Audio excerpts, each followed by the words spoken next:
Yost, mon ami Yost, on est devant l'affiche donc de Blois, avec une perspective cavalière à la fois de Blois, de ton personnage Yopo des Pojo, et le livre. Le livre qui est essentiel dans cet ensemble de l'exposition. On en a parlé ensemble, mais pourquoi ce livre? Pourquoi le thème du livre? Enfin, j'ai une grande bibliothèque à la maison et je considère dans chaque livre, il y a l'écrivain ou bien le dessinateur. Il y a beaucoup de livres de dessin à mon atelier et je me trouve à l'aise dans ce public. Donc, c'est pas seulement le contenu du livre, mais aussi le produit du livre. Et je croyais, j'ai juste fait un recueil avec beaucoup de dessins dans lequel le livre est le personnage principal. Donc, je pensais peut-être c'est bien de faire parallèle au livre Biblio et Picto, l'exposition ici dans la maison de la BD. Bien sûr, et le Biblio et Picto qui vient de sortir donc chez Dargaud en version française après une publication aux Pays-Bas, donc c'est Scratch. Oui. Et donc l'idée, pour en avoir discuté ensemble avec l'équipe de BD Boom, avec toi, avec moi, c'était d'une part de développer la thématique du livre, la dimension pédagogique aussi, qui est très importante vu le lieu. Je trouve aussi, l'année passée, quand j'ai passé ici à la maison de la BD, j'ai vu qu'ils organisent beaucoup de workshops pour des enfants. Et je pensais, il ne faut pas manquer dans l'exposition la méthode de travail. Donc du premier croquis, premières idées, le développement, les autres croquis, etc., le dessin final et le dessin imprimé sur une couverture ou bien comme illustration dans un livre. Voilà, ce qu'on verra tout à l'heure à travers ce que tu as appelé le processus. Quoi, tout à fait. Voilà. Et entre-temps, ce qui était quand même très très important, c'était bien sûr de travailler un petit peu sur ta carrière, en tout cas présenter ta carrière, oui. Parce qu'hélas, il y a beaucoup de lecteurs français qui ne te connaissent pas encore. Ouais. Et donc l'idée, c'était justement de présenter, de voir que tu étais... ton travail s'inscrit dans à la fois la rigueur hergéenne, la rigueur du dessin d'Hergé. On reviendra tout à l'heure avec le dessin Linkler, des Claire-Holland, dont tu as effectivement...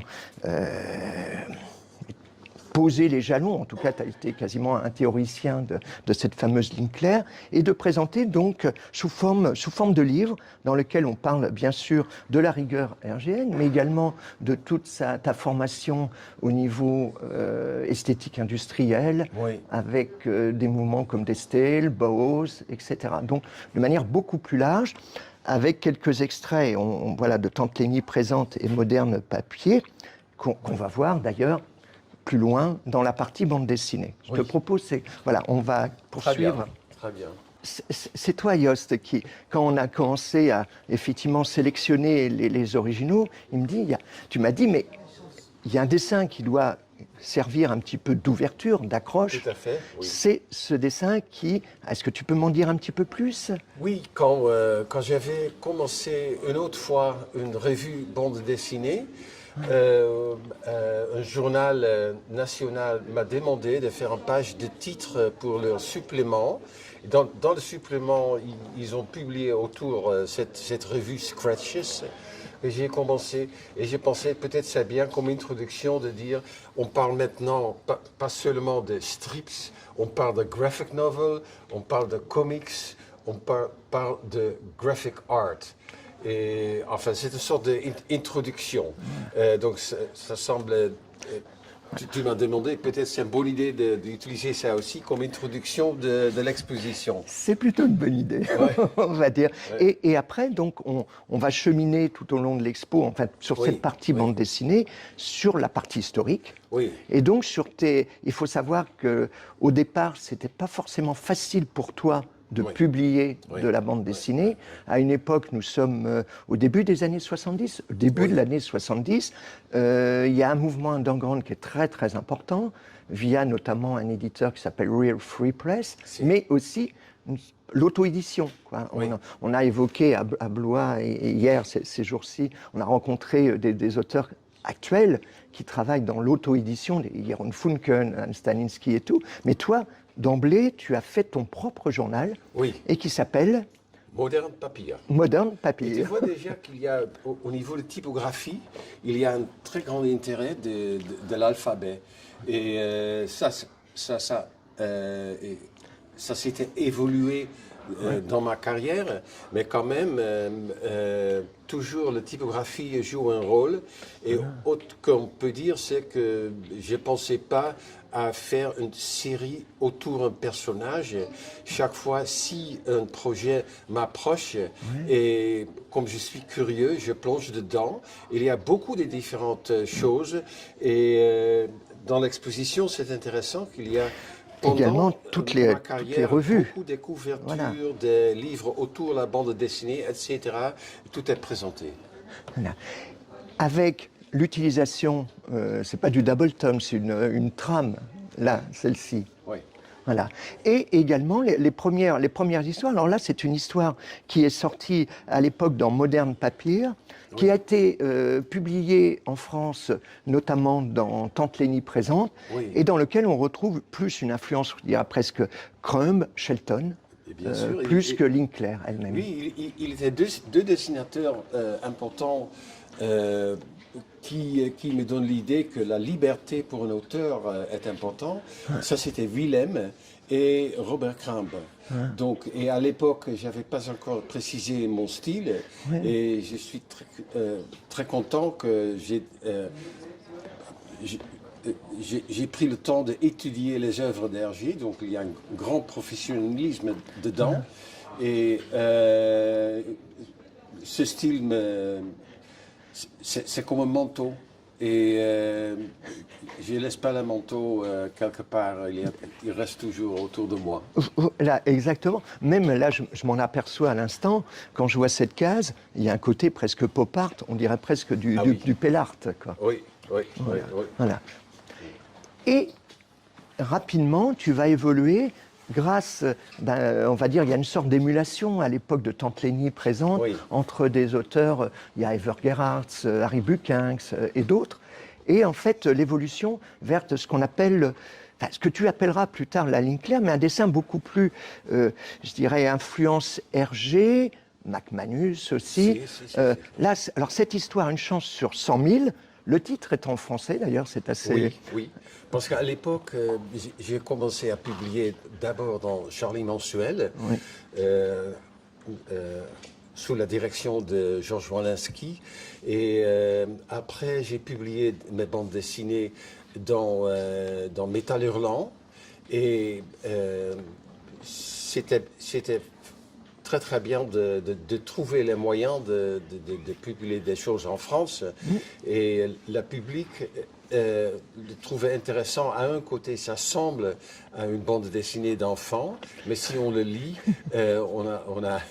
on voit qu'il y a tous les sujets adultes un côté un peu décalé. Tout à fait décalé. Voilà, oui, voilà. Oui, et donc là, on va continuer justement. Tu vas évoluer donc vers ceci-là. Tu vas utiliser à un moment, il y a cette case notamment qu'on retrouve dans l'album Modern Art. Bon, il se trouve que ce récit est paru à l'origine dans Cocktail Comics, qui est ton premier titre publié.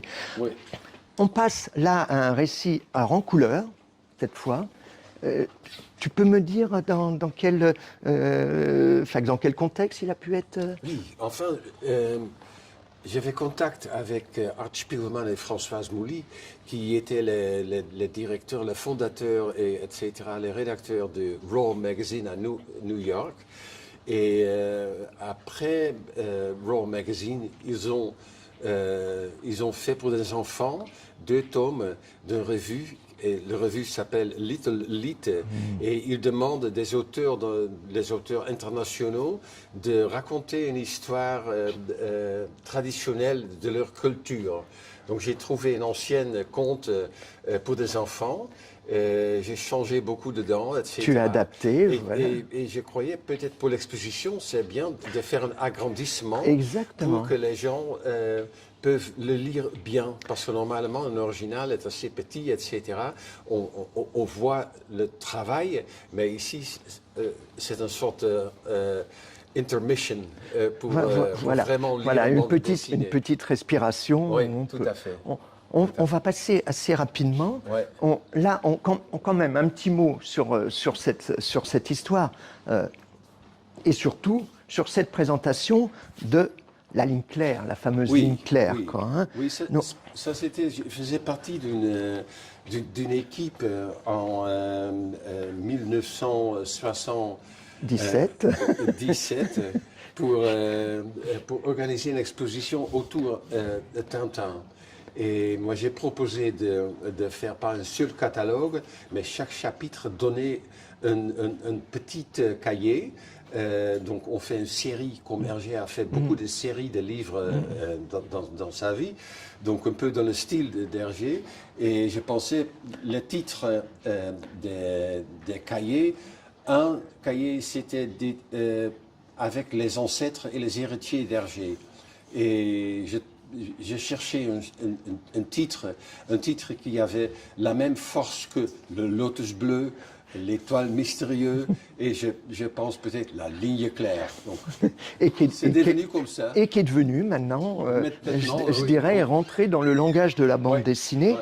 avec également, bon, on va passer juste un petit mot, c'est une histoire qui est parue dans Scratches, qui est donc dans le numéro 1 de Scratches, qui est ta revue que tu as dirigée notamment avec Anche Yostra. Oui.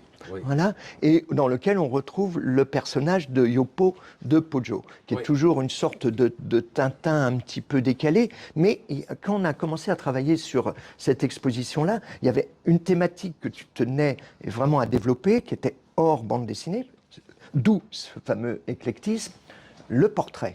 Oui. Alors, les portraits, là, on a on en a 3 ici, plus un ensemble à côté. On a parlé tout à l'heure du mouvement d'Estelle, hein, voilà, donc, et qui est un mouvement qui a marqué, je dirais, les années 1900. Oui, c'est commencé en 1917. Et ça s'est terminé en 1934. C'est intéressant parce que les artistes qui font partie du groupe préféraient d'épurer leur travail. Et comme Mondrian, on le voit ici, il fait des lignes assez strictes, etc. Et même pour les couleurs, ils ont choisi d'utiliser que les 3 couleurs de base, le rouge, le bleu et le jaune. Mais en fait, pour un livre d'enfant, j'ai fait beaucoup de portraits autour du style, donc celui-là de Mondrian, qui est ici à New York, inspiré par son vue par la fenêtre, et on voit que les lignes des vues et les lignes de ces... se correspondent. Ça correspond. Il était un amateur de jazz et utilisait aussi des scotch à couleur. Et dans le dessin, dans ce livre, il y a toujours un chat rouge et qui peut demander 2 questions supplémentaires à la page qui suit. Alors là, on a un ensemble qui se compose d'illustrations, les illustrations que tu as choisies du New Yorker, enfin, qui sont parues dans The New Yorker, assorties également de vitrines plates dans lesquelles on présente ce que toi tu appelles le processus. D'où cette idée. Est-ce que tu peux me dire là un petit peu la connexion entre d'une part les illustrations et ce fameux processus? Je voudrais bien montrer spécialement aux gens qui dessinent eux-mêmes comment c'est mon processus. Souvent, je commence sur la feuille avec les premiers croquis. Après, j'essaie de faire les originaux. Ici, par exemple, il y a une feuille avec de typographie qui est précisée sur une feuille en millimètres. Et je voudrais bien pas seulement montrer les originaux, mais aussi Peut-être le le dessin travail imprimé. Voilà. Donc pour que tout le processus est facile. Et parce qu'on s'aperçoit que également, c'est d'ailleurs le thème de ton dernier livre sorti, Biblio et Picto, Oui. il y a toute la partie pictogramme Oui. et la partie typographie. Quoi, Oui, hein. oui, oui, Voilà. oui. On va passer à la dernier point, qui est quand même le vitrail, parce que, et si tu t'aperçois, tu m'as expliqué que, en fait, la création, c'est une aventure. Quoi, hein. Oui, Elle ne se tout à limite fait. pas uniquement au dessin, là d'ailleurs on voit des calques, mais ça peut prendre sous la forme de meubles, ça peut être sous la Oui. forme d'architecture. Et là, on a l'exemple même de reproduction de vitraux. Oui, oui, oui, oui. Enfin, c'est-à-dire, j'ai fait beaucoup de vitraux. En fait, la ligne de plomb des vitraux, c'est presque qui suivent la ligne d'encre dans mes dessins. Et je connais la technique, la possibilité des vitraux. Ils sont toujours exécutés dans un atelier. Hein? Et moi, j'ai à l'atelier une 300 des échantillons couleurs en vitre pour indiquer à l'atelier exactement quelle couleur utiliser. On voit ici pour un palais de justice un très très grand vitraux qui mesure à peu près 100 mètres carrés. Donc c'est à Arnhem. Et à côté de ça, il y a des vitres pour le couvent Sainte-Cécile. Ça c'est la bibliothèque de la maison d'édition Jacques Glénat à Grenoble. Et j'étais très très content d'exécuter tout ça. Et pour cette chapelle, qui est maintenant bibliothèque, j'ai pensé peut-être de montrer dans les vitraux la naissance d'un livre. Voilà. Donc la naissance, comment c'est imprimé, etc., distribution, influencée par les écrivains et les artistes, etc., faire la maquette enfin. Et on en revient pour faire une synthèse, pour terminer en boucle, à la fois cette idée de transmission Oui. et à la fois de processus. Donc, oui, mais je me rends toujours compte que moi je suis à un côté du dessin, moi je offre des informations et de l'autre côté il y a des lecteurs qui finissent le dessin dans leur tête. Et qui n'a pas, chaque lecteur a sa propre interprétation. C'est à eux.